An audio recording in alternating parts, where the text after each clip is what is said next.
Les dije también en la clase anterior, les comenté que estas posturas escatológicas clásicas que aparecen aquí arriba son las posturas principales que ha tenido la Iglesia a lo largo de la historia.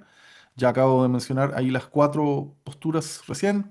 Y lo que está en amarillo es algo que hemos visto ya en varias clases y que son simplemente sistemas auxiliares de interpretación y que nosotros utilizamos consciente o inconscientemente a la hora de leer el texto bíblico y sacamos conclusiones y tomamos decisiones o tenemos opiniones de lo que interpretamos del texto bíblico, muy influenciado por estos sistemas auxiliares de interpretación. Así que eso hemos estado viendo en todas estas clases. Y dijimos también la clase pasada que aquí se define todo, que aquí comienza la pelea, la discusión, aquí se dividen las aguas, porque va a depender de con qué lentes de estos, preterismo, idealismo, historicismo, futurismo, eclecticismo, escatología inaugurada, la iglesia está separada de Israel o la iglesia es la continuación de Israel, el Israel étnico no será restaurado o el Israel étnico sí será restaurado. Todos estos pilares y estos sistemas auxiliares de interpretación influyen a la hora de que leemos esto, cuando leemos el capítulo 20 de Apocalipsis y otros textos escatológicos y proféticos. Entonces es como ponerse lentes, dije en la clase anterior, el lente preterista, el lente futurista, y con esos lentes tú cuando leas vas a estar interpretando todo y tú estás seguro que tú tienes razón y que esto se va a dar todo en el futuro. Pero una persona que tiene unos lentes del preterismo parcial empieza a conectar estos hechos también y empieza ahí toda una discusión que la iglesia ya lleva por muchos siglos, y creo que siempre va a permanecer esa discusión hasta el día que estemos con el Señor Jesucristo. Ahí recién vamos a tener todos completa y absoluta claridad. Les recuerdo que el apóstol Pablo dice en Primera de Corintios 13, este es un versículo muy importante, al final del capítulo, dice, ahora conocemos en parte y ahora profetizamos en parte. Hay una traducción que dice que conocemos de manera imperfecta, profetizamos de manera imperfecta y vemos como en un espejo. Lo que nosotros miramos en estos asuntos es más bien un reflejo de una realidad espiritual concreta, tangible incluso podría llamarla. Pero lo que nosotros vemos, lo que nosotros alcanzamos a palpar, tiene más que ver con el reflejo de algo. Es como mirar por un espejo. Eso dijo el apóstol Pablo. Tú miras por un espejo, espejos, como alguien mencionó en una clase también hace un tiempo atrás, un espejo que no es como los espejos que nosotros tenemos hoy día, sino que es más bien como un metal pulido. Por lo tanto, tú alcanzas a discernir, a mirar algunas cosas, pero no todo en detalle. La escatología, la profecía es algo similar y Pablo dice ahí en Primera de Corintios 13 que cuando venga lo perfecto, entonces sí vamos a conocer. Allí vamos a conocer incluso cómo fuimos conocidos. Y por eso es importante entender aquello, porque nos trae un poco de humildad en estos asuntos. Este es el texto, entonces, hermanos, que estuvimos revisando ya la semana pasada, lo leímos y fuimos viendo cómo el premilenial interpreta ciertas cosas de una manera, el amilenial y el postmilenial las interpreta de otra manera. Y, y todo va a depender de esos lentes que vimos en la clase anterior que grabamos el otro día. Ah, muy bien, entonces no voy a leerlo nuevamente porque ya en la clase anterior lo leímos. Sé que hay algunos que no estuvieron en la clase anterior, pero aún así después pueden mirar el video. Las cuatro posturas clásicas de la escatología. Recuerden que yo en este curso estoy más o menos enfocándome en dos, en el premil histórico y en el amilenialismo.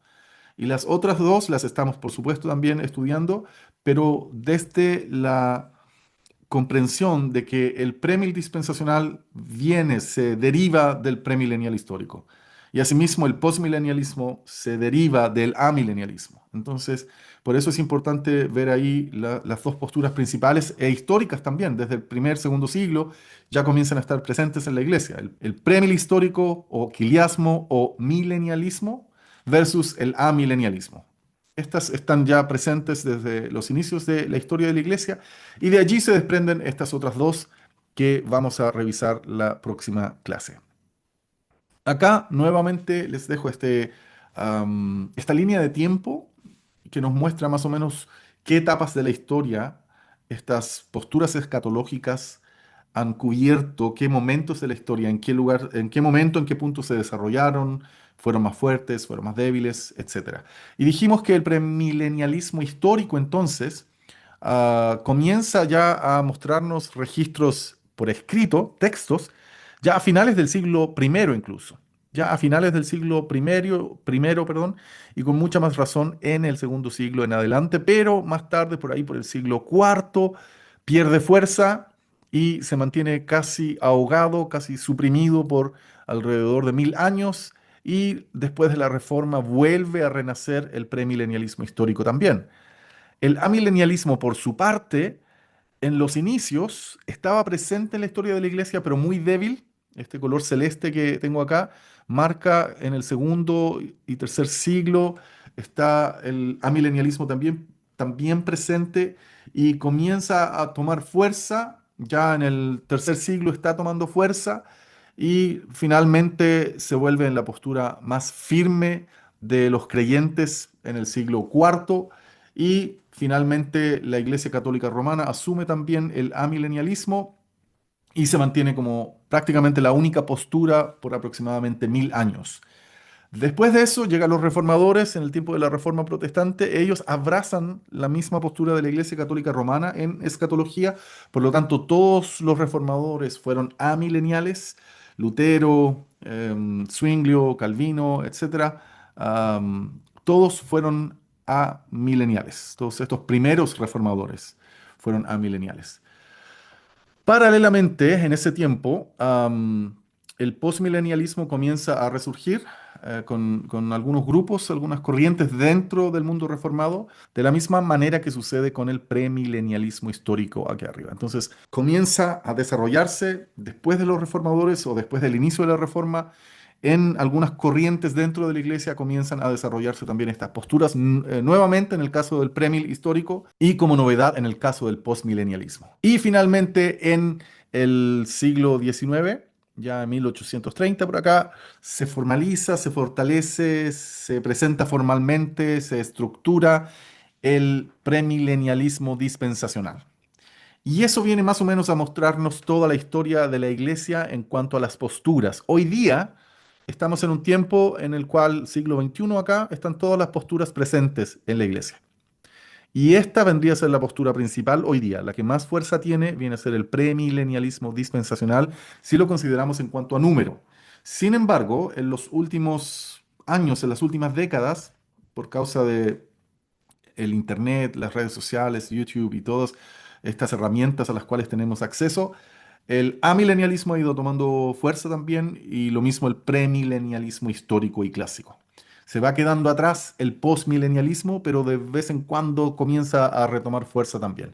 Hoy día vamos a hablar del amilenialismo. Amilenialismo, entonces, ya vimos que en el inicio estaba el premilenialismo histórico siendo más fuerte y tenemos registros escritos de esto, los revisamos en la clase anterior. Luego comienza también el amilenialismo acá en el segundo siglo, ya hay textos presentes no tan claros, pero sí en el caso de Justino Mártir a mediados del siglo segundo, él reconoce que hay personas que piensan distinto a los premileniales históricos.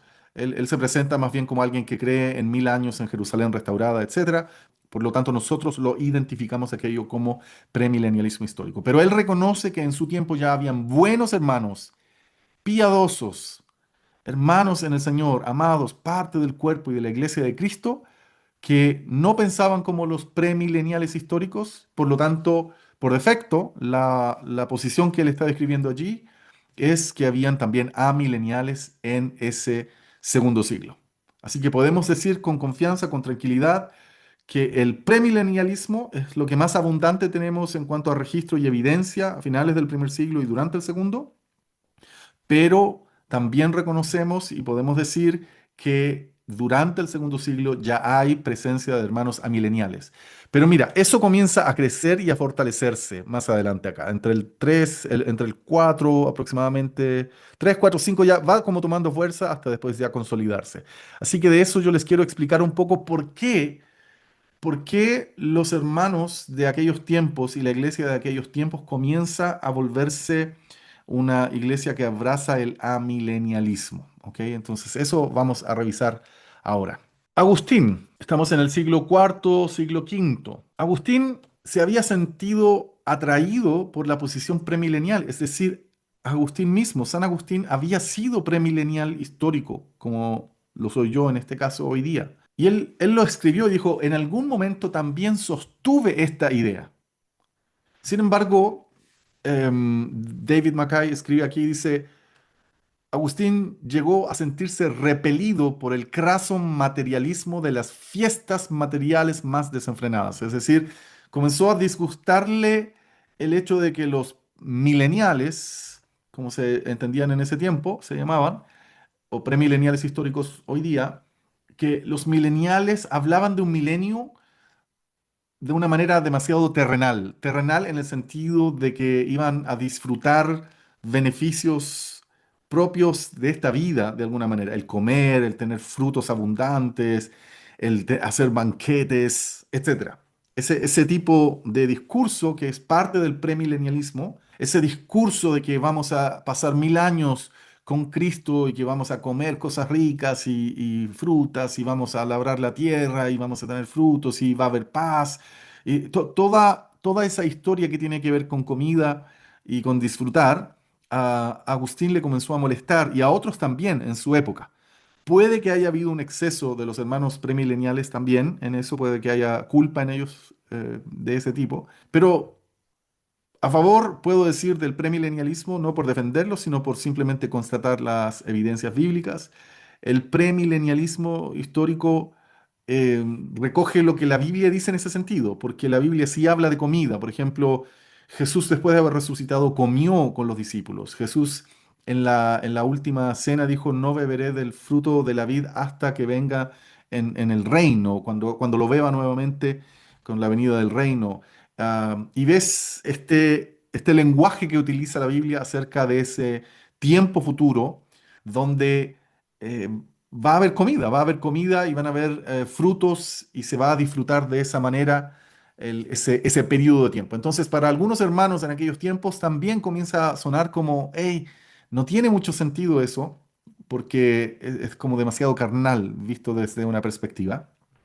Al mismo tiempo, comienza a desarrollarse en aquellos tiempos, o ya venía desarrollándose en algunos sectores de la iglesia, incluso geográficos, para el lado de Egipto, Alejandría y todo esto, una interpretación alegórica, simbólica de los textos bíblicos. Entonces comienza a correr la idea de que algunas de las cosas que están prometidas no fueron prometidas de manera literal, sino que fue simplemente un lenguaje, en el caso del Antiguo Testamento, que podía ser entendido, decodificado por las personas de aquel tiempo, pero que en su cumplimiento en realidad iba a tener un cumplimiento espiritual.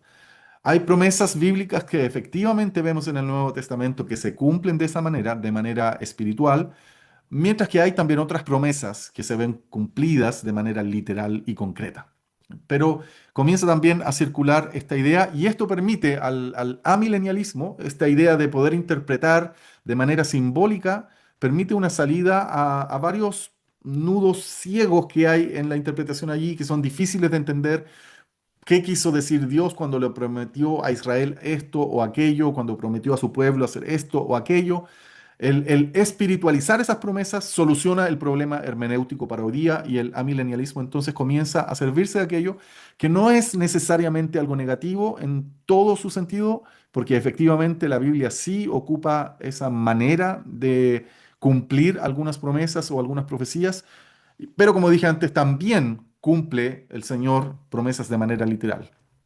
Pero sí, el amilenialismo comienza a servirse de este tipo de interpretación más espiritual.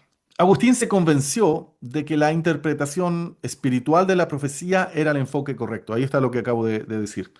Y en lugar, aquí un aplauso para Agustín, en lugar de refutar en detalle la vista premilenial de aquellos a quienes llamó quiliastas o milenaristas, es decir, en lugar de ponerse a pelear con los premileniales, optó por exponer la posición positiva que consideraba sólida, es decir, por exponer el texto bíblico y mostrar las evidencias bíblicas que afirmaban y que le ayudaban a sostener su nueva postura amilenial, que vuelvo a decir, en aquel tiempo no se llamaba de esa manera.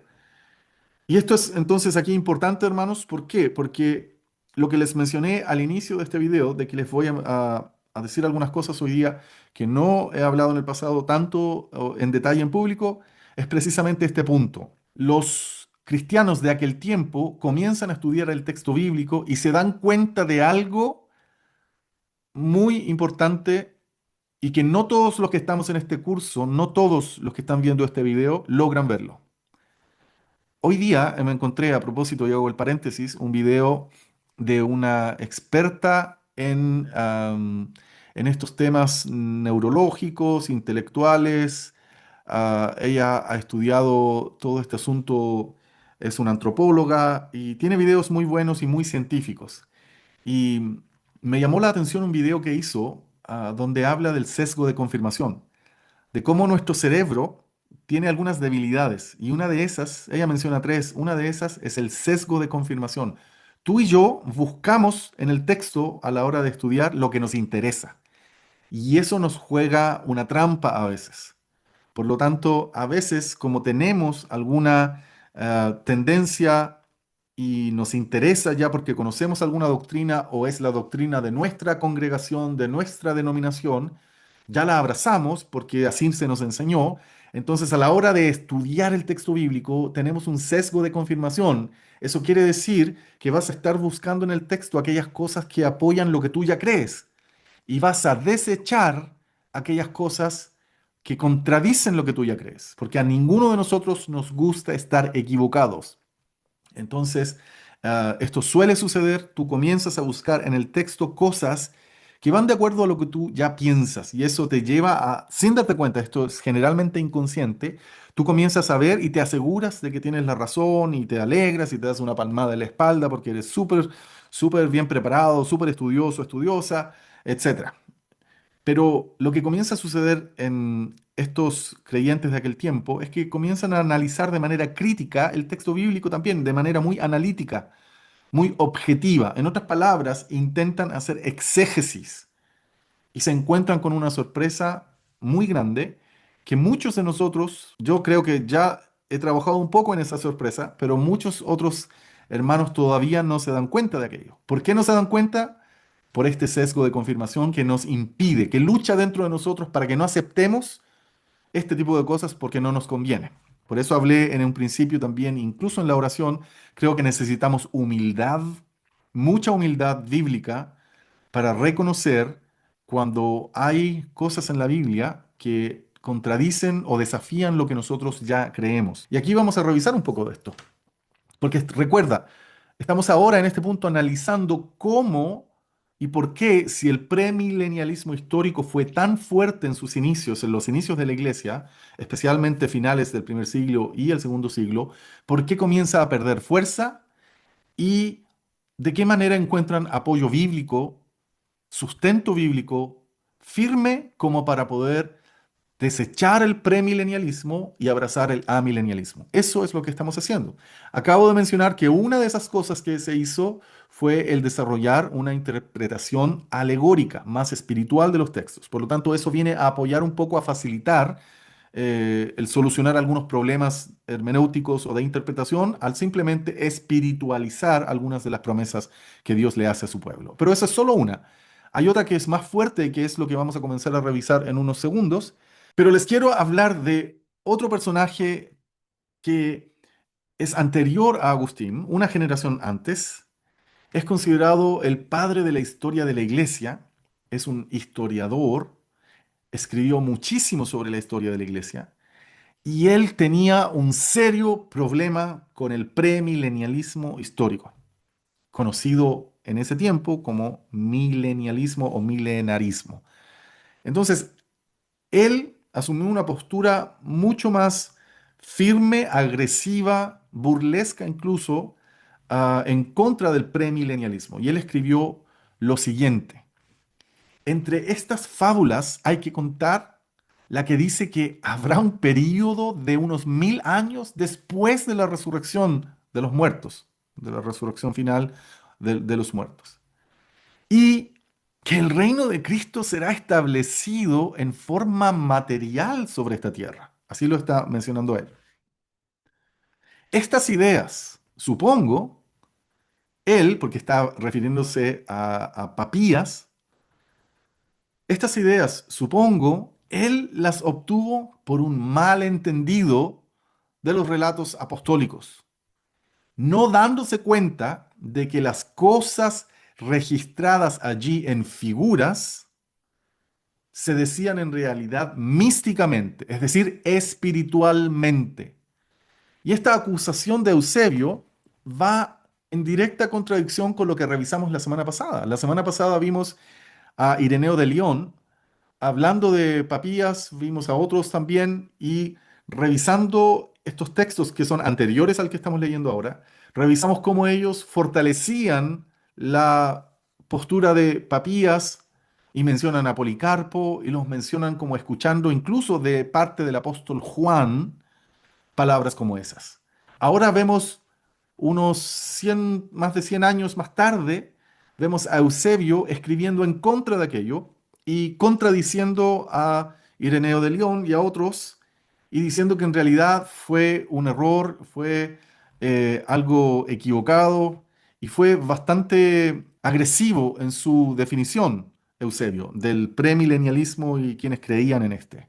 Lo considera fábulas. También, por causa de esto, él cuestionó la identidad de Juan en las palabras de Ireneo, en lo que escribió Ireneo, diciendo que en realidad no era el mismo Juan. La idea es que él puso en jaque al premilenialismo histórico y soltó este tipo de acusaciones, lo cual comienza en la mente de las personas, en la discusión de las personas cristianas de aquella época, comienza a evolucionar, comienza a desarrollar, comienza a fortalecer la postura amilenial y a debilitar la postura premilenial histórica. Recuerda que vimos delante que primero, ya a finales del primer siglo, la postura premilenial tiene fuerza, pero la milenial también está presente. Pero a medida que va avanzando el tiempo, las décadas y un siglo, ya después pasa esto hasta que llega un momento que la premilenial prácticamente desaparece y queda la amilenial como la más fuerte aquí arriba. Ahora, aquí viene la parte interesante. Aquí viene lo que yo mencioné de cómo el sesgo de confirmación no nos permite ver lo que estas personas vieron en el texto bíblico.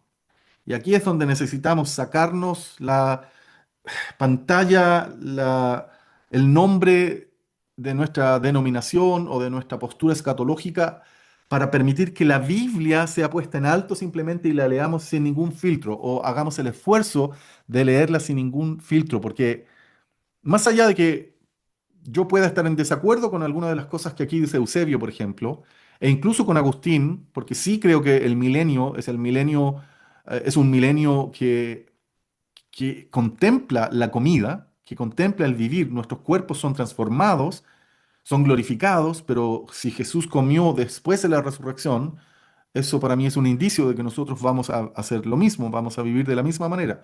Pero más allá de que yo esté en desacuerdo con estas opiniones de Agustín y de Eusebio, al mismo tiempo entiendo lo que ellos comienzan a ver en el texto bíblico, especialmente Agustín. En su libro Ciudad de Dios, él comienza a hablar de aquello. Esta es la gráfica del amilenialismo. El amilenialismo es súper simple. Es la postura más simple de todas para entenderla. Período actual de la iglesia, punto. Cuando se acaba el período actual de la iglesia, viene el Señor, arrebatamiento de la iglesia, am, día de la ira, previo a eso había sido la gran tribulación o una tribulación grande y comienza la eternidad. El juicio también es ahí, todo sucede en la segunda venida de Cristo. Todo sucede en la segunda venida de Cristo. El premil histórico, el amilenial y el postmilenial coinciden en que en ese día es el arrebatamiento de la iglesia. Pero para el amilenial y también para el postmilenial, aquí todo se termina. En la segunda venida de Cristo suceden todos los eventos importantes. La segunda venida, el arrebatamiento de la iglesia, la resurrección de los justos, la resurrección de los injustos, el juicio del gran trono blanco, el día de la ira de Dios, todo en la segunda venida de Cristo y comienza la eternidad de inmediato. Esa es la postura milenial y es la más fácil de entender y la más simple a la hora de explicarla y de graficarla, porque todo se cumple en la llegada, en el regreso del Señor Jesucristo. Esa vendría a ser entonces la postura amilenial. Muy interesante. Por ejemplo, en la postura amilenial, capítulo 25 de Mateo, cuando habla de las 10 vírgenes y después del juicio de las naciones, todo eso sucede en este día. Todo eso sucede en el día en que regresa Jesucristo, en la segunda venida de Cristo. Todo, todo, absolutamente todo sucede allí. ¿Tienen argumento bíblico los amileniales para esto? Y aquí vamos con lo que yo les venía comentando, que necesitamos sacarnos el sesgo de confirmación de encima y comenzar a mirar los textos bíblicos, am, ojalá sin filtros. Cuando leemos Lucas 17 y todos los textos parecidos a este, te vas a dar cuenta de un patrón en las palabras de Jesús, en las palabras de los apóstoles, en las palabras del Nuevo Testamento, con excepción de Apocalipsis. Te vas a dar cuenta de que hay un patrón y es el siguiente. Versículo 27, 26 mejor. Tal como ocurrió en los días de Noé, así será también en los días del Hijo del Hombre. Comían, bebían, se casaban y se daban en casamiento, hasta el día en que Noé entró en el arca y vino el diluvio y los destruyó a todos. Fue lo mismo en los días de Lot.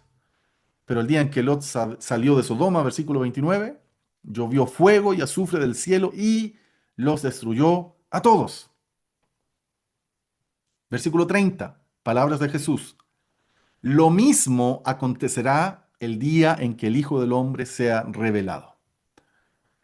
A ver, si el Señor dice aquí que se destruyó todos los que rechazaron, todos los que no quisieron, después de que Noé y su familia entran en el arca, el diluvio destruyó a todos los demás. Y de la misma manera, cuando Lot sale de Sodoma, Sodoma representando aquí a aquellos que no se quisieron subir al arca, haciendo esa comparación o contraste, después de que Lot salió, el fuego y el azufre que cayó del cielo destruyó a todos los que estaban en Sodoma, a todos. Entonces, no parece dejar espacio ni para un milenio y mucho menos para una gran tribulación de 7 años. Porque este versículo es muy utilizado también por nuestros hermanos dispensacionales para hablar del rapto de la iglesia. Tal como ocurrió en los días de Noé, así será también en los días del Hijo del Hombre. Comían, bebían, se casaban, se daban, etcétera. Pero aquí no parece el Señor estar permitiendo que haya espacio para 7 años de gran tribulación después en el caso del dispensacionalismo, ni tampoco en el caso del premil histórico pareciera estar dejando mucho espacio a un milenio, aunque no lo niega tampoco. Pero comenzamos a dibujar esta línea interpretativa a la cual los quiero llevar. Y aquí se va a ir fortaleciendo la postura amilenial. Yo te ruego que te pongas en los zapatos de un hermano amilenial para poder entender con sus ojos estos textos y para que podamos ver por qué nuestros hermanos amileniales creen lo que creen tan firmemente. Y me atrevo a decir que lo creen así porque hay evidencia bíblica fuerte también y firme también para ellos. Pero el día del Señor vendrá como ladrón, en el cual los cielos pasarán con gran estruendo, y los elementos serán destruidos con fuego intenso, y la tierra y las obras que hay en ella serán quemadas. De nuevo, esto es muy similar a lo que dijo Jesús, que el diluvio destruyó a todos, o que el fuego y azufre destruyó a todos después de haber salvado a Lot, en el caso de Sodoma, y a Noé y su familia en el primer caso.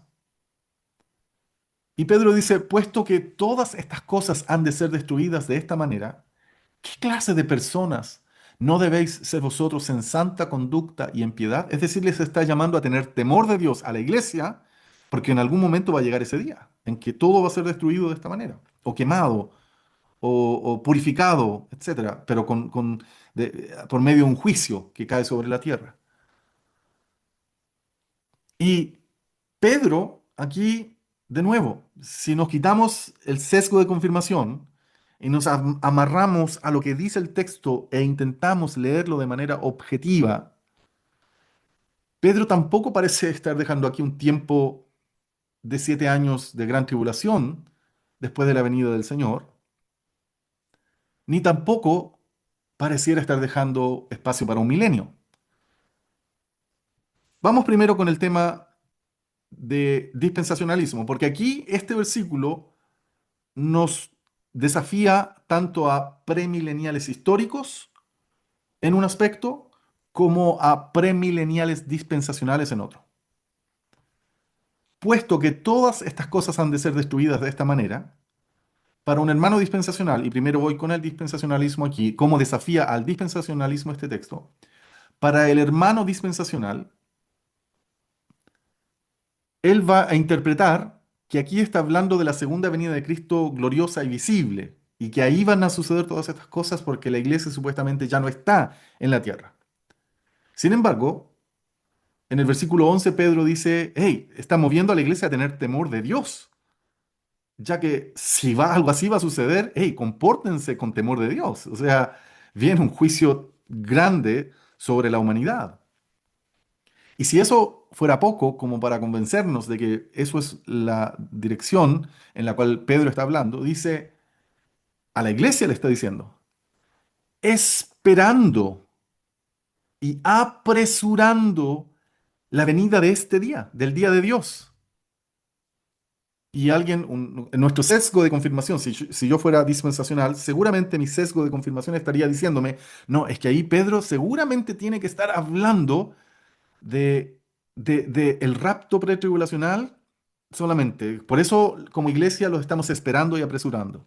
Pero el resto del versículo nos derrumba aquello, porque dice, esperando y apresurando la venida del día de Dios, en el cual los cielos serán destruidos por fuego y los elementos se fundirán con intenso calor. Por lo tanto, está conectando el día de Dios y a la iglesia que espera que llegue ese día y lo apresura, es decir, lo espera ansiosamente, porque la iglesia está esperando ansiosamente el regreso de Cristo, la segunda venida gloriosa de Cristo, la esperanza bienaventurada. El apóstol Pablo dice, me dará el Señor una corona a mí y a todos los que aman su venida. O sea, hay una expectativa de la iglesia esperando la venida del día del Señor.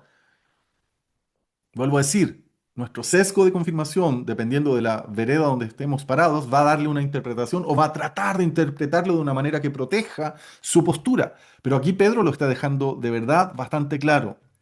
Yo no soy amilenial, yo no soy amilenial, pero no por el hecho de no ser amilenial voy a echar esto debajo de la alfombra y esconderlo. ¿Por qué? Porque esto es el texto bíblico. Necesitamos poner todo el texto bíblico sobre la mesa, sin miedo, sin esconder nada. Y si hay algún error de interpretación de mi parte, del amilenialismo, de quien sea, vamos a esperar. Si alguien tiene una mejor explicación, bueno, que la exponga de manera clara, explícita. Yo he escuchado personas tratando de salir de estos conflictos, pero las explicaciones que dan, las excusas que dan o la manera en que tratan de salir del desafío en el cual se sienten, la verdad es que es muy complicado, es muy enredado, es como un laberinto. Entonces, no, vamos, miremos al texto, no lo escondamos. ¿Qué es lo que este texto parece decir? Este texto parece decir con claridad, y no nos queda espacio para otra explicación aquí, que Pedro está diciendo que en la venida del Señor, en la venida del día de Dios, el día del Señor, es más, si tú vas más atrás en el capítulo 3, el contexto te dice que Pedro está hablando de la venida del Señor y que hay algunos que se burlan porque dicen, hey, ¿cuándo va a llegar? ¿No habían dicho que iba a venir? Y él les dice, el Señor no está retardando, no falta su promesa. El Señor no es que no quiera cumplir lo que prometió. El Señor va a venir, simplemente está esperando que ustedes se arrepientan, está esperando y dándoles la oportunidad, etcétera. En esa línea va el contexto. El contexto sigue hablando de ese día en el cual el Señor viene a buscar su iglesia o viene por su iglesia. Y ahora en el versículo 12 nos desafía porque dice, esperando y apresurando la venida del día de Dios, en el cual los cielos serán destruidos por fuego y los elementos se fundirán con intenso calor. Entonces, un fuerte golpe de Pedro a la postura dispensacional. Pero ahora viene un fuerte golpe a la postura premilenial histórica también. Y por favor, si has llegado hasta esta parte del video, por favor, no te quedes hasta aquí, porque yo no soy amilenial y quiero también explicar al final por qué personas como yo no somos amileniales y por qué creemos que la Biblia apoya esa opción también. Pero aquí nos da un golpe muy certero, muy fuerte el apóstol Pedro, porque dice, los cielos serán destruidos por fuego y los elementos se fundirán con intenso calor. Hasta ahí el premilenial histórico no tiene problema. El premilenial histórico no cree que haya un arrebatamiento 7 años antes o 3 años y medio antes de la venida del Señor. El premilenial histórico está de acuerdo con el amilenialismo y con el postmilenialismo en que la iglesia está en la tierra hasta el último día, como parece decirlo aquí el texto del apóstol Pedro. Pero aquí viene el golpe a nosotros los premileniales históricos. Versículo 13. Pero según su promesa, nosotros esperamos nuevos cielos y nueva tierra en los cuales mora la justicia. ¿Dónde está el milenio? Allí. Por eso es un golpe fuerte para nosotros. Porque entonces, si Pedro hubiera creído en el milenio, estaríamos o deberíamos pensar que el milenio son los cielos nuevos y la nueva tierra, que aparece allí mencionado en el versículo 13. Pero eso viene a contradecir la postura premilenial histórica cuando mira desde Apocalipsis. ¿Por qué? Porque Apocalipsis dice lo siguiente, en el capítulo 21, posterior al milenio que aparece en el capítulo 20, y vi un cielo nuevo y una tierra nueva, porque el primer cielo y la primera tierra pasaron y el mar ya no existe. Y vi la ciudad santa, la nueva Jerusalén, que descendía del cielo de Dios preparada como una novia ataviada para su esposo. Oí una gran voz que decía desde el trono, He aquí el tabernáculo de Dios está entre los hombres, y él habitará entre ellos, y ellos serán su pueblo, y Dios mismo estará entre ellos.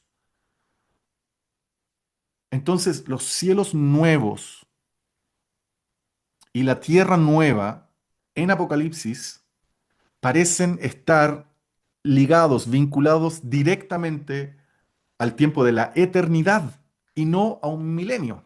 Ojalá mis hermanos premileniales históricos no estén enojados conmigo en este momento, no estén lanzándome piedras.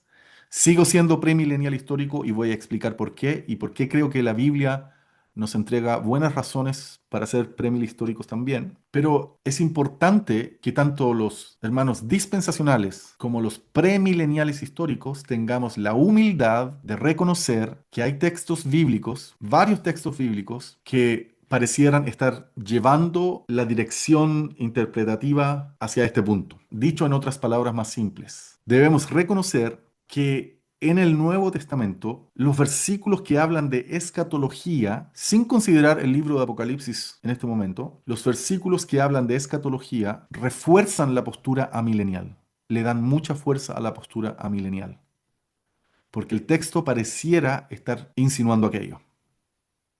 Claro, cualquiera, uno soluciona esto con una pausa, ¿cierto? Uno soluciona esto con lo de las montañas que dijimos el otro día, ¿cierto? De la visión telescópica.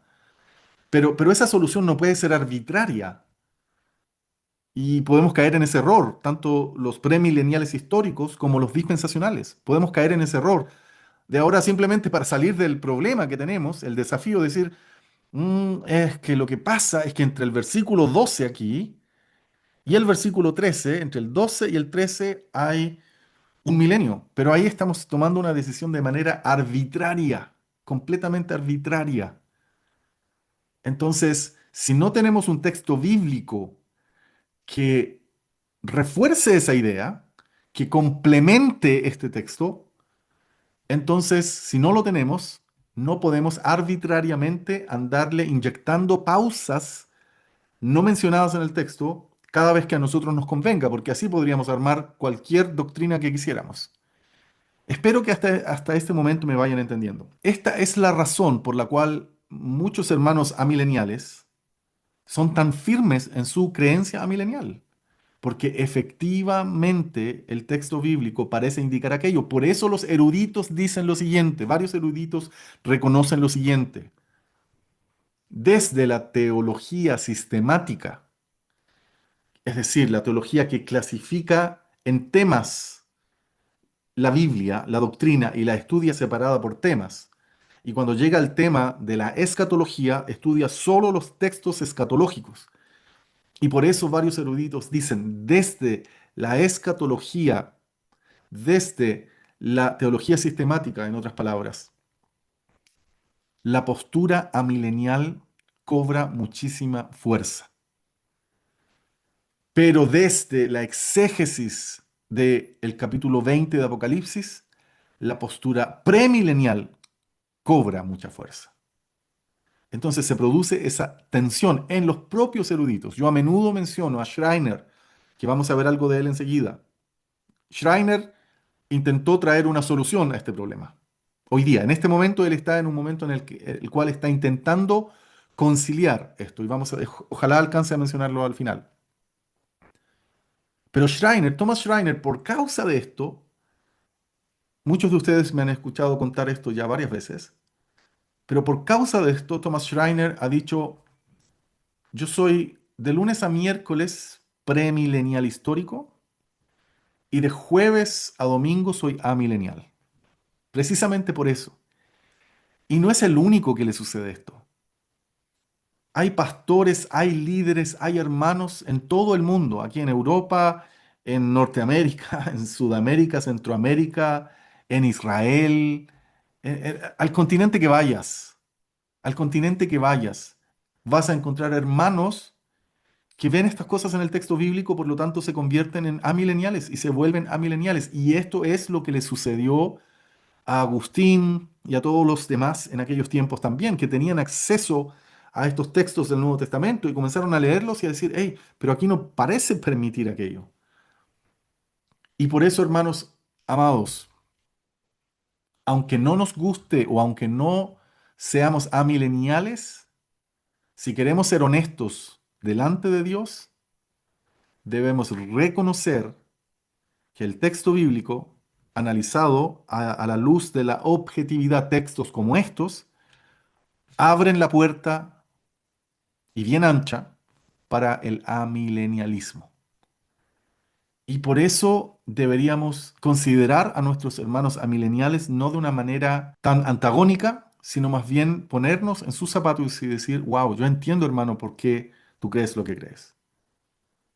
A mí me han preguntado hace años, porque yo igual en conversaciones, bueno, como dije, nunca he expuesto estos versículos así, pero he mencionado otras veces que el amilenialismo tiene fuerza.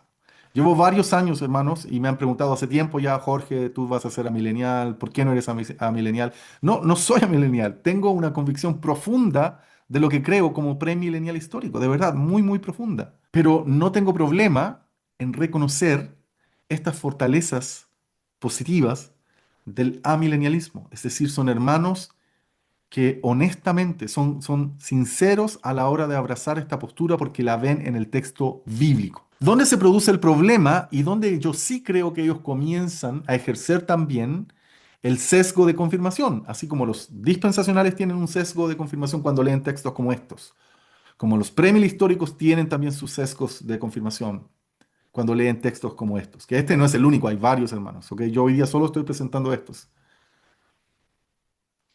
Pero los amileniales, yo me doy cuenta, esto es un juicio de mi parte, ligero obviamente, no es un juicio negativo, pero una apreciación de mi parte. A los amileniales les pasa ese mismo detalle cuando llegan a Apocalipsis 20. Leen Apocalipsis 20 ahora con otro sesgo de confirmación. Necesitan hacer que el capítulo 20 de Apocalipsis se ponga en línea con el resto de estos versículos. Y como no hay manera de hacerlo, comienzan a estirar algunos textos y a darle una interpretación bastante difícil de aceptar, o por lo menos que no es la más coherente a la hora de estudiar el texto. Entonces, allí se produce la discusión. En mi país, yo sé que a lo mejor en algunos otros países también existe eso, la ley del embudo, ese dicho, la ley del embudo. El amilenial va a tratar de forzar algunas cosas del capítulo 20 hacia la postura milenial por un sesgo de confirmación. Y no va a aceptar cuando el dispensacional o el premilenial trata de textos como el de Pedro, trata de interpretarlos desde una mirada premilenial. Pero pasa al revés también. El dispensacional también entonces trata de tomar textos con estos sesgos y así. Al final de cuentas, la humildad soluciona el problema. La humildad teológica, la humildad bíblica, la honestidad bíblica debería solucionar el problema, porque necesitamos bajar nuestras barreras, poner el texto bíblico en alto y reconocer que aunque nosotros no estemos de acuerdo con una determinada postura, los versículos que están utilizando aquellos hermanos para afirmar su postura, a la luz de un análisis objetivo, parecieran estar en línea con lo que los hermanos están creyendo o abrazando.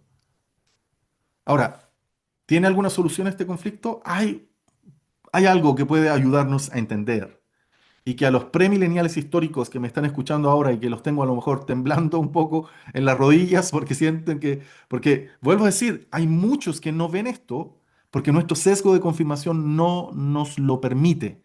Y cuando otro hermano, una milenial, nos trae estos textos, lo tomamos como un ataque en contra de nosotros, por lo tanto empezamos a defendernos sin darnos cuenta que lo que estamos haciendo, estamos tratando de no leer lo que el texto realmente dice.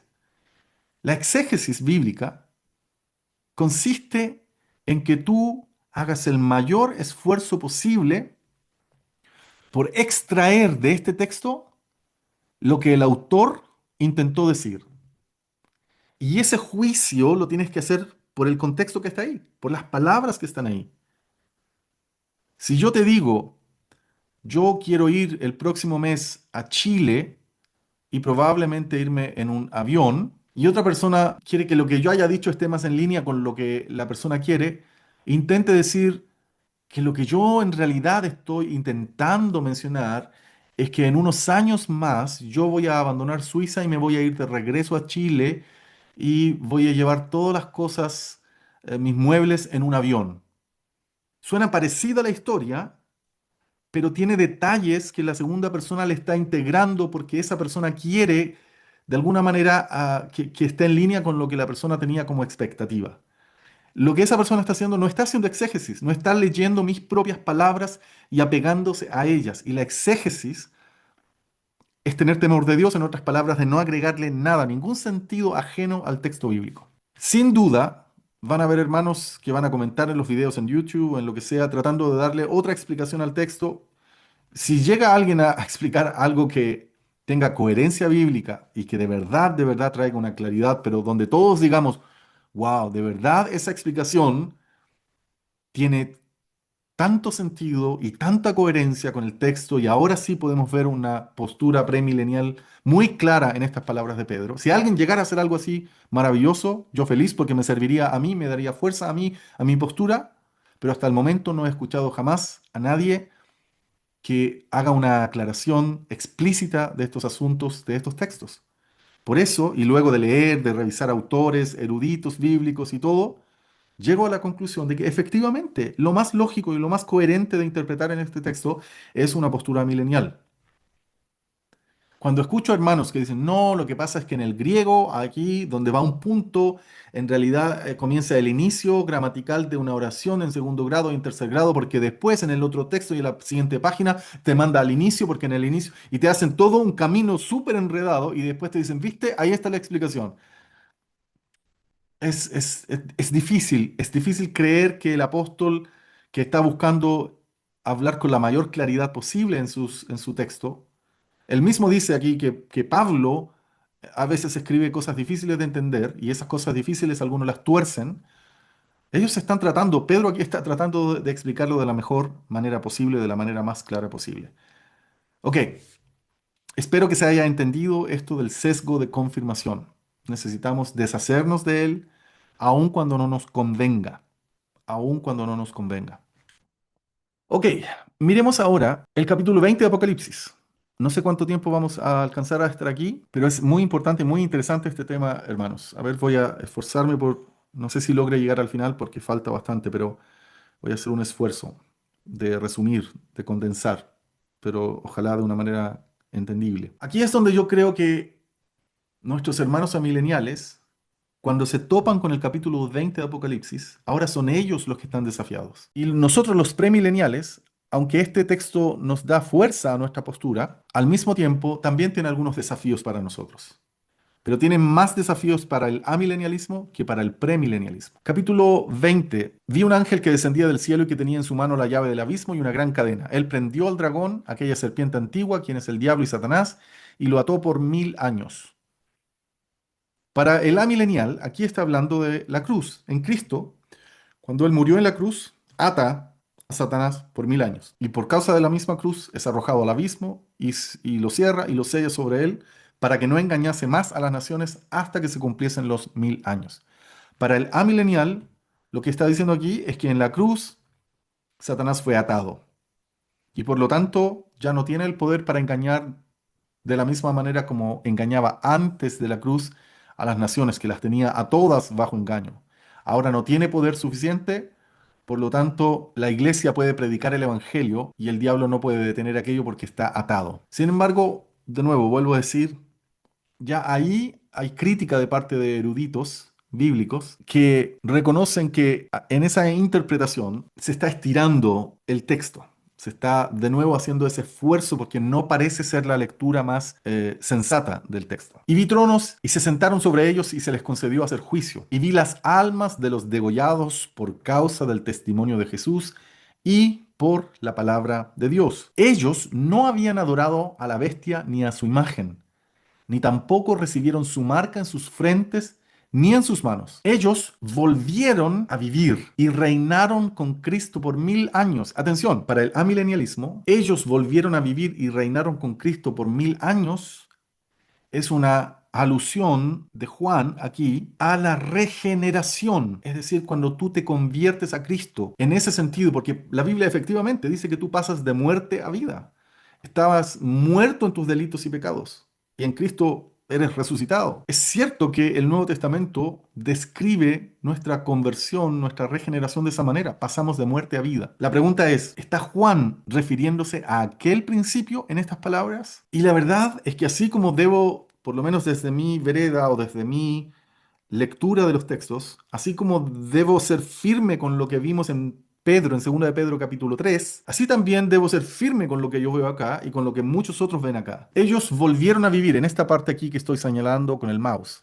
Ellos volvieron a vivir y reinaron con Cristo por 1000 años. El texto no deja espacio para pensar que es la regeneración. ¿Por qué no? Porque dice aquí, y vi las almas de los degollados por causa del testimonio de Jesús y por la palabra de Dios. Ellos no habían adorado a la bestia ni a su imagen, ni tampoco recibieron su marca en sus frentes ni en sus manos. Ellos volvieron a vivir y reinaron con Cristo por 1000 años. Entonces, el texto parece ir más mencionando algo futuro, no del presente, porque antes de que tú fueras regenerado y te convirtieras a Cristo, tú no estabas en la categoría de lo que se supone que deberías haber estado entonces, que no adoraste a la bestia ni a su imagen, fuiste degollado por causa del testimonio de Jesús y por la palabra de Dios. No estabas así antes de la regeneración.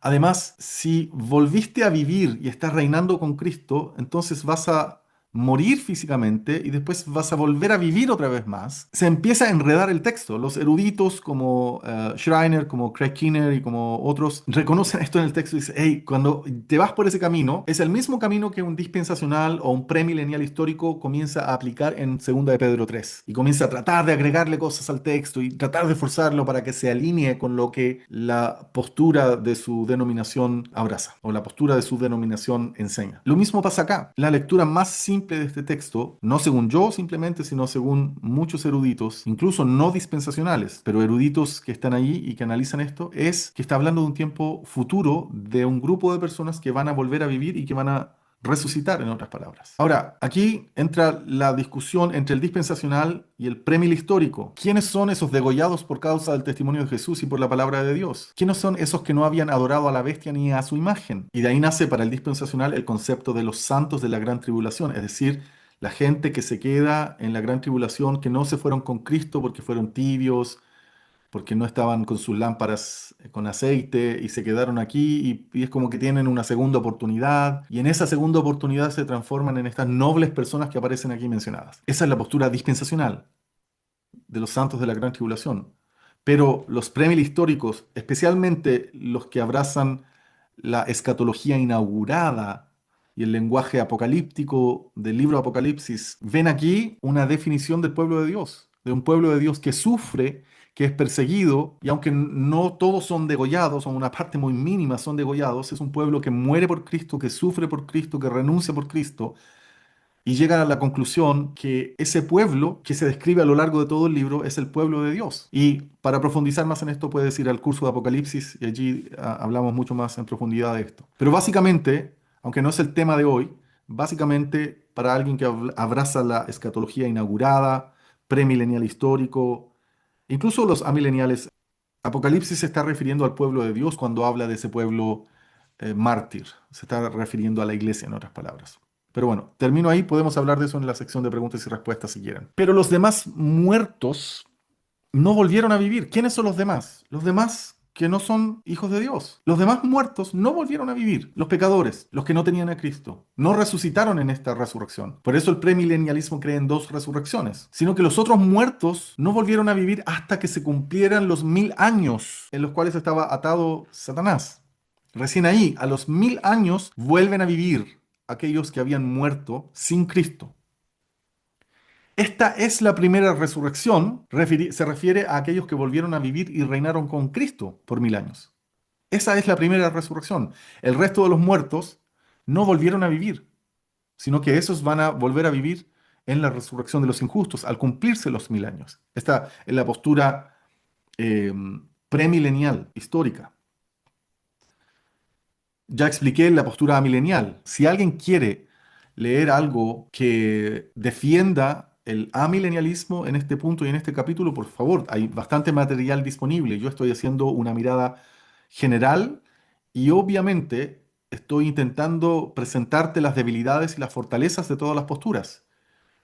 Intento presentarte también las debilidades de mi postura, del premilenialismo histórico. Estamos tratando de exponer en este punto del curso las fortalezas y las debilidades. Y en este capítulo, lamentablemente, desde mi opinión y de muchos otros, especialmente esos otros que son teólogos eruditos y no necesariamente dispensacionales, aquí el amilenialismo se topa con un problema. Y yo cada vez que discuto o converso con un amilenial esto, me sorprende que aún así insista en decir, no, es que aquí dice, es que sí, pero el texto anterior contradice esta interpretación y vuelve a funcionar lo que llamamos sesgo de confirmación, en mi opinión.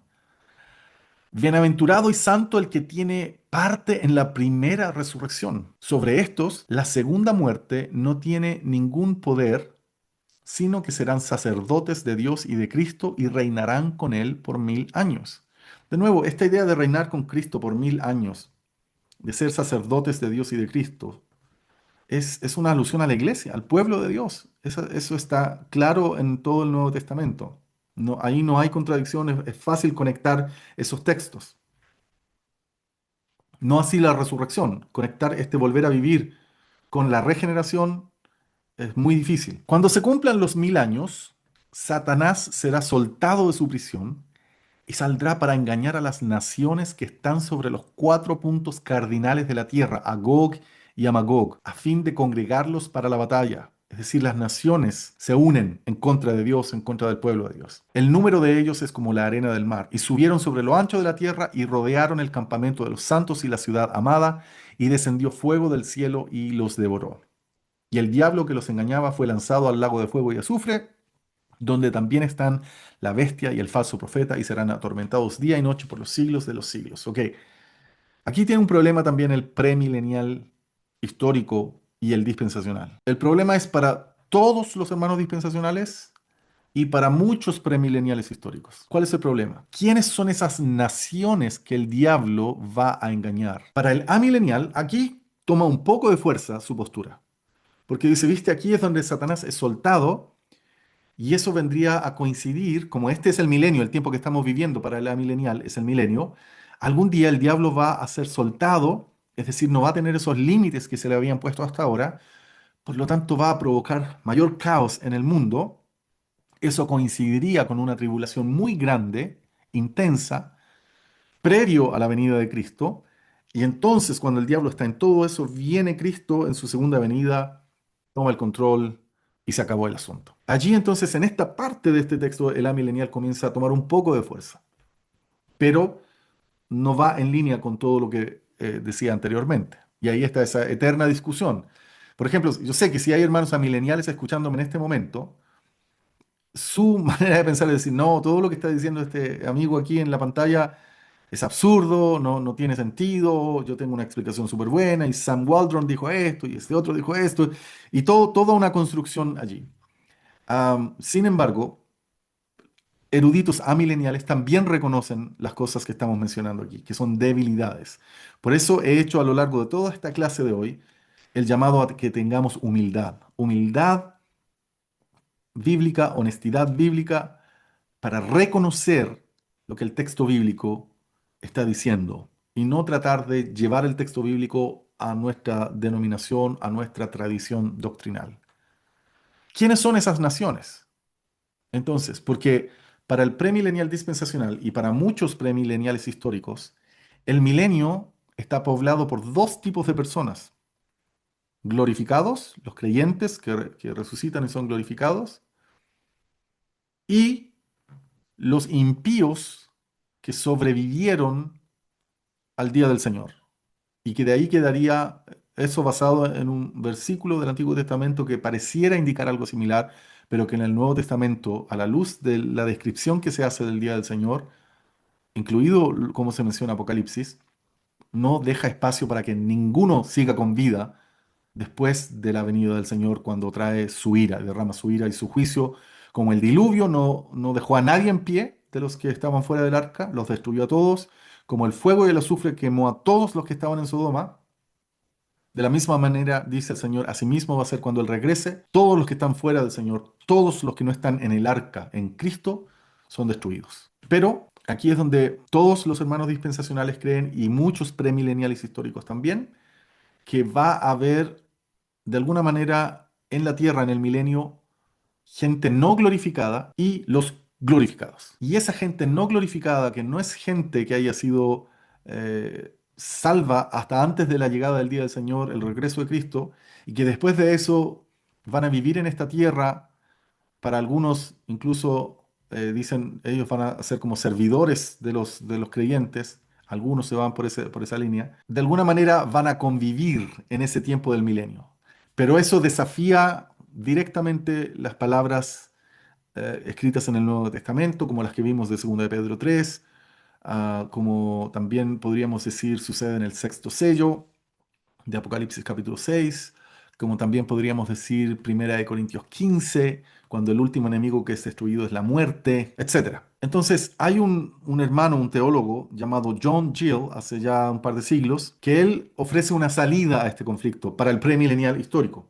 No es un dispensacional, es un hermano de tradiciones reformadas, obviamente calvinista entonces en ese respecto. John Gill, él trae una solución que aprovecha el lenguaje apocalíptico a este conflicto. Y de ahí saca del conflicto a personas como yo, en este caso, me abre una puerta en la cual yo puedo solucionar un poco este conflicto. ¿Y cuál es esa puerta? Que esas naciones que el diablo sale a engañar es una manera simbólica de referirse a la resurrección de los impíos, de los injustos. Y que son esos injustos, cuando son resucitados, los que de alguna manera son engañados nuevamente por el diablo, porque si son resucitados, son de alguna manera física resucitados, no glorificados, pero resucitados para ser juzgados. Entonces ellos serían esos que una vez que son resucitados, aunque ya vienen simplemente resucitan para ir a juicio, de alguna manera son engañados por el mismo diablo ahí mismo, y el Señor derrama su juicio final sobre ellos. No es una salida que tenga fortalezas por todos lados tampoco, pero entrega sentido al conflicto y una salida al conflicto que, después de que tú la analices y la revisas con el texto bíblico, no es tan descabellada como a priori suele parecer a las personas que la escuchan por primera vez, como me sonó a mí la primera vez que la escuché también. ¿Ok? Eso es lo que sucede con esto. Lo otro, el amilenialismo ve una recapitulación entre el capítulo 19 que estamos mirando aquí y el capítulo 20. El premilenial histórico no la ve. Entonces, la guerra que se menciona en el capítulo 19 para el amilenial es la misma guerra de Gog y Magog a la cual hace alusión el capítulo 20 de Apocalipsis, cuando sale a engañar a las naciones el diablo. Entonces vendría a ser la misma guerra porque para el amilenial el capítulo 19 y el capítulo 20 son una recapitulación. Para los premileniales históricos entienden la idea de una recapitulación, pero la encuentran con deficiencias y no suficientemente coherentes y firmes como para decir sí, esa postura tiene mucho sentido. Tiene algo de sentido, pero reconocen que también tiene deficiencias. Aquí cuando dice reunidos para hacer la guerra contra el que iba montado en el caballo y contra su ejército. Esa expresión entonces vendría a ser la misma que esta de acá. Saldrá para engañar a las naciones, a Gog y a Magog, a fin de congregarlos para la guerra o para la batalla. Vendría a ser lo mismo entonces que el capítulo 19 y de esa manera el amilenialismo también le trae fuerza a su postura y le da un poco de sentido al texto de Apocalipsis, pero sigue teniendo este conflicto en el capítulo 20 de todas maneras. Aquí les dejo un comentario de Kistemaker, que es un amilenial, y él a grandes rasgos dice aquí varias de las cosas que yo ya les he explicado a favor del amilenialismo. Y aquí en esto último está el asunto de la guerra. La expresión la guerra aparece 9 veces en Apocalipsis, pero solo las 3 últimas van con el artículo definido. Es decir, de las 9 veces, 6 dice guerra. Las últimas 3 dice la guerra. Y las últimas 3 subrayan ese conflicto final entre las naciones que se levantan en contra de Dios y en contra del pueblo de Dios. Entonces, para la postura milenial, esto es un argumento que vendría a darles un poco más de fuerza y eso mismo sale aquí explicado para que ustedes lo revisen después con más tiempo, ¿ok? Estas palabras están aquí para que las revisen ustedes. Si alguien es amilenial, obviamente va a leer esto y va a decir, sí, esto es lo que creo. Y algunos de ustedes puede que pasen de ser premileniales a amileniales o viceversa, aunque generalmente el proceso es de premilenial a amilenial y rara vez de amilenial a premilenial, rara vez, aunque también sucede. Acá otro comentario de un premilenial histórico en este caso. Si lees aquí en rojo, lo que está en rojo, él dice, la estructura de la narración aquí, desde el capítulo 19, versículo 20, al capítulo 20, versículo 4 y versículo 10, se lee más naturalmente como una referencia a un período futuro, pero algunos han sostenido que esta lectura no se ajusta a otros pasajes bíblicos. Y ahí está lo que yo les dije delante, la teología sistemática o que desde la escatología el amilenialismo cobra fuerza. Eso es lo que está diciendo en otras palabras aquí Kinner. Está diciendo que aunque él ve que Apocalipsis da a entender un tiempo futuro en el capítulo 20 como un milenio, algo que va a suceder en el futuro y no en el presente. Hay otros que dicen que aunque el texto pareciera decir eso, no se ajusta a lo que dice la escatología en los otros textos escatológicos del Nuevo Testamento. Por lo tanto, han apelado a la estructura cíclica o a la recapitulación que sí está presente en el libro de Apocalipsis. El libro de Apocalipsis efectivamente hace recapitulaciones o repeticiones de una misma historia. Te cuenta la misma historia desde otra perspectiva o con otras palabras.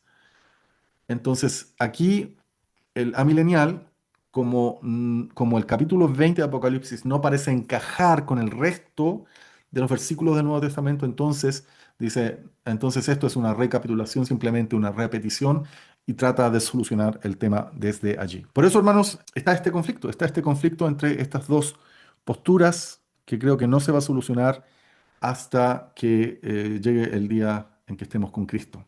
Michael Schultz, un teólogo también de tradiciones reformadas, él dice recapitulación del capítulo 20 y el 19, él dice sí, pero existe la recapitulación, sí, pero en el caso de que se diera una entre el 19 y el 20, se hace necesaria una nueva visión y él no lo ve en el texto, tampoco ve un cambio de lenguaje como en otras partes de Apocalipsis se da, y tampoco ve un cambio en la narrativa. Entre el capítulo 19 al 20, él ve una continuidad. Y él dice que en el resto del libro de Apocalipsis, cuando se hace una recapitulación, hay un cambio claro en la narrativa. Y él no la ve como experto entre el capítulo 19 y el 20.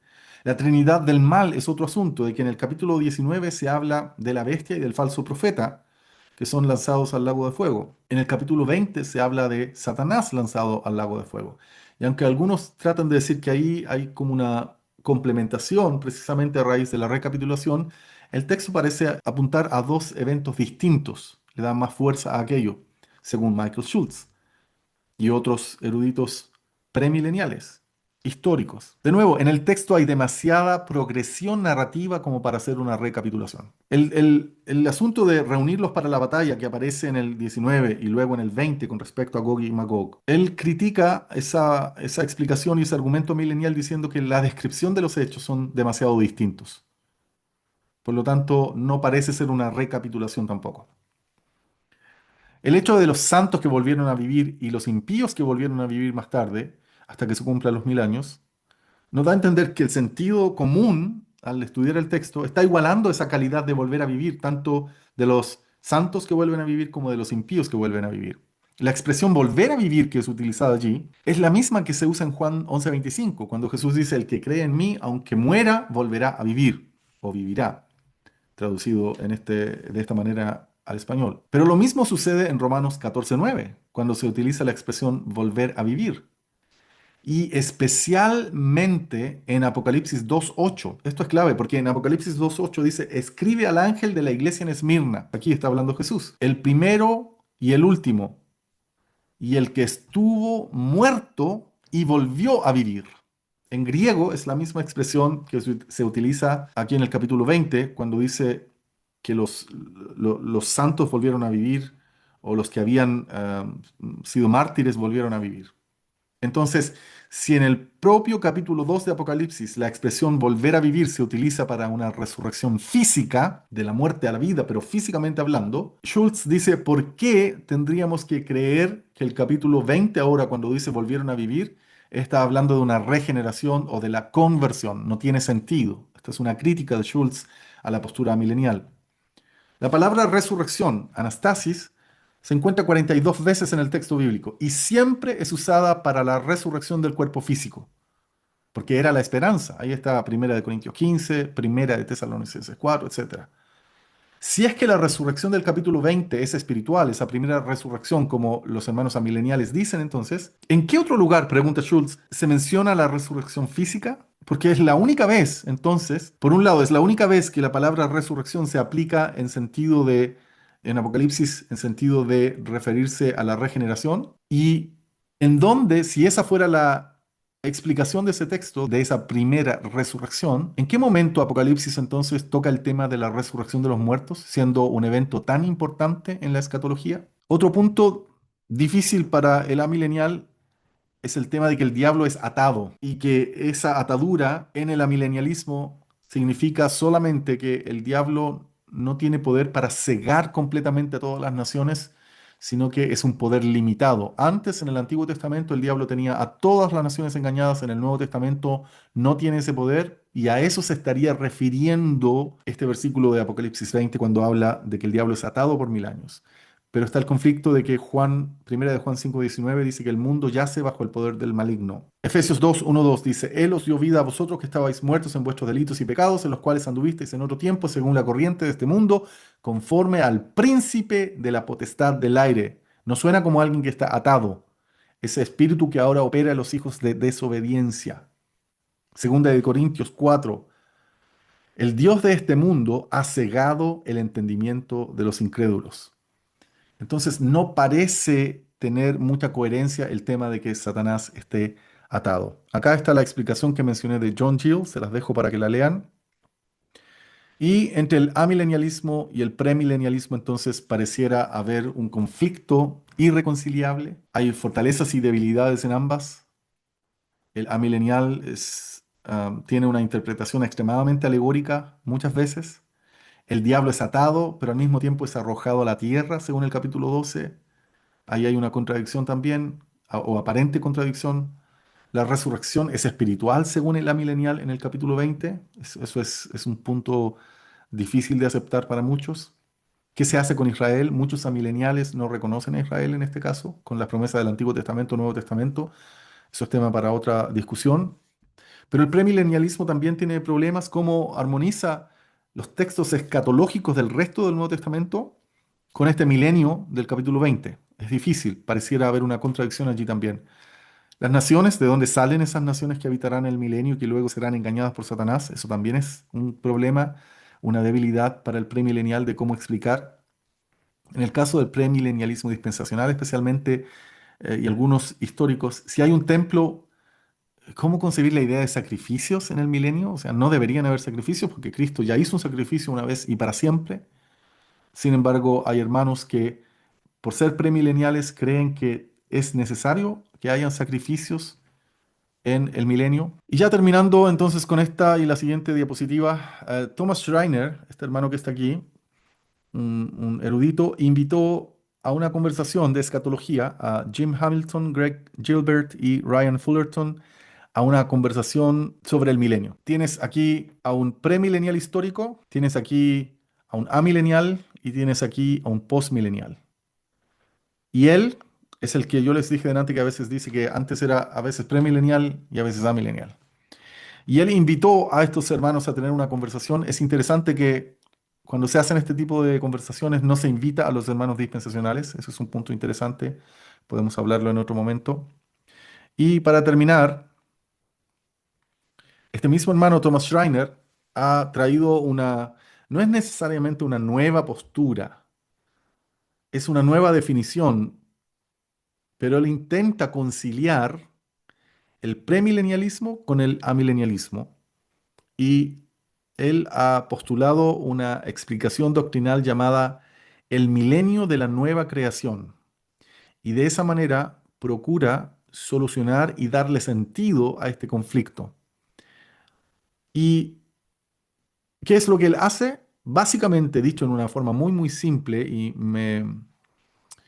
me voy a saltar detalles, pero para que me logren entender, porque no alcanza, tendríamos que estar una clase entera hablando de esto, básicamente lo que él postula en esta posición del milenio de la nueva creación es que cuando llega Cristo en su segunda venida y la iglesia es arrebatada y al mismo tiempo el día de la ira de Dios cae sobre la tierra, el juicio de Dios cae, él postula que en ese momento comienza la eternidad, como efectivamente dicen los amileniales. Pero dentro de esa eternidad hay un periodo de tiempo similar al milenio. Y al terminar ese periodo de tiempo del milenio dentro de la eternidad, Satanás es desatado y se produce la resurrección de los muertos y termina toda esa historia de Satanás y de los muertos y son enviados todos al lago de fuego los malos. En otras palabras, él pone el premilenialismo y el amilenialismo juntos y le da una salida que no es muy aceptada en este momento, quizás en las generaciones posteriores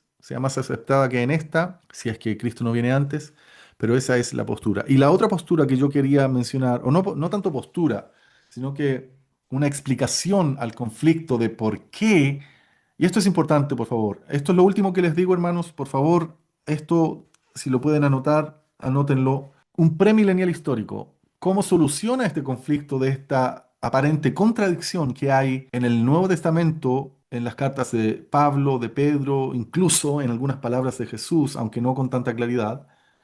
¿Cómo soluciona un premilenial histórico este problema de que a lo largo del Nuevo Testamento pareciera que los apóstoles no están considerando la idea de un milenio, pero luego el capítulo 20 de Apocalipsis sí presenta la idea de un milenio de manera tan fuerte, tan clara, tanto así que este hombre que ven aquí en la pantalla llegaba a decir que a veces él se sentía premilenial y a veces se sentía amilenial, premilenial histórico y amilenial, porque veía esta tensión que hay en los textos bíblicos, capítulo 20 de Apocalipsis versus el resto del Nuevo Testamento. Entonces aparecen personas como Dan Wallace, otro erudito bíblico, que viene como a explicar por qué existe esta tensión. Y vuelvo a decir, esto es sumamente importante. Sumamente importante. ¿Por qué Pedro en 2 de Pedro capítulo 3 no deja espacio a un milenio cuando debería haber sido obvio que si él creía en un milenio lo habría escrito allí? ¿Por qué no lo escribió? Y sí escribe Juan en el capítulo 20 acerca de este milenio. La explicación que da Dan Wallace y otros es apelar a la teología bíblica, que quiere decir que la revelación dentro del texto bíblico es progresiva. Es decir, Si tú lees los primeros capítulos del libro de los Hechos hasta capítulo 9, 10 de Hechos, la comprensión de los apóstoles respecto de los gentiles era que los gentiles seguían quedando fuera y eran los judíos, era Israel, el único pueblo de Dios quien podía disfrutar del Evangelio y del mensaje de Cristo. Es decir, seguían con la mentalidad del Antiguo Testamento respecto de la condición favorable, privilegiada que los judíos tenían antes de la cruz. Hasta el capítulo 10 de Hechos aproximadamente, los judíos siguen teniendo algo similar en su mente. No les había sido revelado que los gentiles ahora también iban a entrar a ser parte de este pueblo. Y cuando sucede la conversión de Cornelio en el capítulo 10 y todo lo que comienza a pasar entre los gentiles de ahí en adelante, los apóstoles, los ancianos, los líderes de la iglesia del primer siglo comienzan recién a entender que aunque hace unas semanas atrás, meses atrás, años atrás pensaban de una manera, el Espíritu Santo les estaba revelando ahora que los gentiles también son coherederos junto con ellos de las promesas de Dios, del reino de Dios. Pablo, en Efesios capítulo 2 y 3 y en Gálatas y en Colosenses, se dedica a traer otra revelación que antes de Pablo no existía, no la tenían los apóstoles, no la entendían, pero Pablo sí. Entonces es una revelación progresiva dentro del texto bíblico, no fuera. Yo no creo en la revelación progresiva fuera del texto bíblico, es dentro del texto bíblico, por lo tanto es teología bíblica.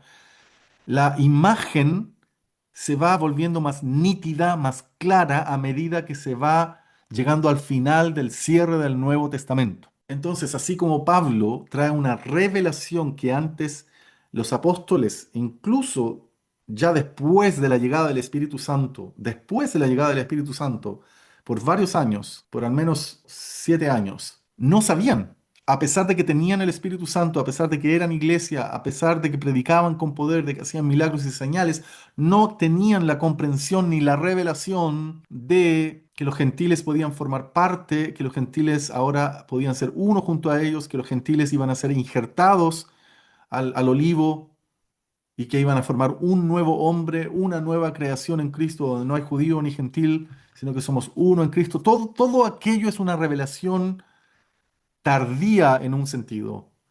No tardía que llegó al final, pero tardía respecto del inicio, los comienzos de la iglesia.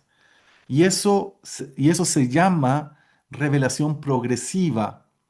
Y las cartas de Pablo juegan un rol fundamental en esto, en esa revelación progresiva, es decir, Dios dentro de la historia bíblica, hasta cerrar el canon, va permitiendo cierto nivel de comprensión y de revelación en su iglesia, y después les permite un poco más, y después levanta a Pablo y les permite otro poco más, y de esa manera va avanzando en esa revelación hasta llegar a Apocalipsis, que vendría a ser el último libro, y en esta revelación entonces progresiva, el Nuevo Testamento se termina revelándonos algo que no había sido revelado anteriormente y que es el milenio. Por lo tanto, ahora sí, con esta revelación progresiva que al final del texto nos viene a mostrar la posibilidad de un milenio y de manera exegética uno puede concluir que el capítulo 20 de Apocalipsis habla de un período futuro posterior a la segunda venida de Cristo, posterior a la resurrección de los muertos, de los santos que resucitan, que son glorificados y que comienzan a reinar con Cristo. A la luz de aquello, entonces sí, yo puedo ir a segunda de Pedro capítulo 3 y leer ese texto sin problema y entender que hasta ese momento el Espíritu Santo simplemente no había traído esa revelación de la misma manera como en el tiempo de Pablo y en las cartas de Pablo, el Espíritu Santo antes de él no había traído esas revelaciones tampoco. Es una revelación progresiva que concluye en el Nuevo Testamento, por lo tanto trae luz desde el final de Apocalipsis, mirar hacia atrás el texto y por esa razón, entonces, alguien como yo, a pesar de ver la fuerza de los argumentos amileniales, sigue manteniéndose como un premilenial histórico porque encuentra coherencia en esa revelación progresiva del Nuevo Testamento. ¿Sigue teniendo debilidades nuestra postura premilenial histórica? Por supuesto que sigue teniendo debilidades, pero también la postura amilenial tiene debilidades. Y también la postura postmilenial tiene debilidades. Y la postura dispensacional tiene debilidades. Entonces, aquí se termina esta historia, hermanos, de este punto tan importante y que solamente va a tener solución el día en que Jesucristo regrese y allí nos miremos con nuestros hermanos amileniales y nos demos un abrazo y ellos tengan que reconocer que estaban equivocados. No, no. Y uno de los dos va a reconocer que estaba equivocado y que el otro tenía la razón. ¿Ok? Y nos vamos a abrazar, nos vamos a bendecir y vamos a estar con Cristo para siempre. Hemos terminado esta clase. Espero que hayan entendido, que no los haya confundido más. Espero que los premileniales históricos, los hermanos que están en mi vereda escatológica, no se enojen conmigo por haber puesto todo esto en la mesa hoy día. Podría haber puesto más, pero no nos alcanza el tiempo. Pero creo que es importante hacer este llamado a la humildad bíblica, a la honestidad bíblica de reconocer lo que dice la Biblia, aun cuando esos textos que estamos poniendo en la mesa parecieran contradecir nuestra tradición doctrinal.